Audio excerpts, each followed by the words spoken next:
எல்லா படமும் நான் ரசிகர் ஷோ தான் பார்க்குறேன். இதுதான் எல்லா ரிவ்யூலும் சொல்றேன். நான் எவ்வளோ பெரிய தல வெறியனுங்கிறது தெரியும். நான் தீனாலருந்து ஒரு படம் கூட மிஸ் பண்ணாம ரசிகர் ஷோ பார்த்துருக்கேன். அவ்வளோ பெரிய தல ஃபேனு. ஆனா என்ன சங்கடம்னா, தலைக்கு எப்பவுமே பாட்டு அமையவே அமையாது போல. அத்தி பூத்த மாரி 50 படத்துல ஒரு 50 பாட்டுங்கிற மாரி மொத்தமா இருக்கும். அவ்வளோ கூட இருக்காதுன்னு நெனைக்கிறேன் தலையோட ஹிட் பாட்டு. ஜிவி பிரகாஷு, பால் டப்பா, இந்த அனிருத்தெல்லாம் சேர்ந்தே இந்த பாட்டு இவ்வளோ கேவலமா இருக்கே! சரி பால் டப்பா வர லைன் ஓகே. மத்தபடி செம்ம கேவலமா இருந்தது பாட்டு. இதுக்கு முன்னாடி விட்ட பாட்டும் நல்லா இல்ல. தயவுசெய்து இந்த 2 பாட்ட டெலிட் பண்ணிக்கோங்க. கோட்டு பத்தி சொல்லிட்டு இருந்தோம். கோட்டு பாட்டுலாம் விஜய்க்கு ஏத்த மாரி இல்ல. விஜய் எல்லா பாட்டுலயும் எல்லா பாட்டும் ஹிட்டு.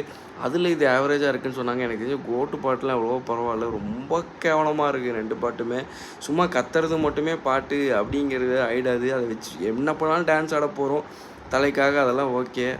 பட்டு இது திருப்பி கேட்போமா அப்படிங்கிற மாரி தான் இருக்கு. மத்த பாட்டுலாமாச்சும் ஃபர்ஸ்ட் டைம் கேட்கும்போது அப்படிதான் இருக்கும். ஒத்துக்கிறேன். போக போக பிடிக்கும். இது போக போக கேட்கவே தோணல. இன்ட்ரெஸ்ட்டே இல்லாத மாரி இருக்கு.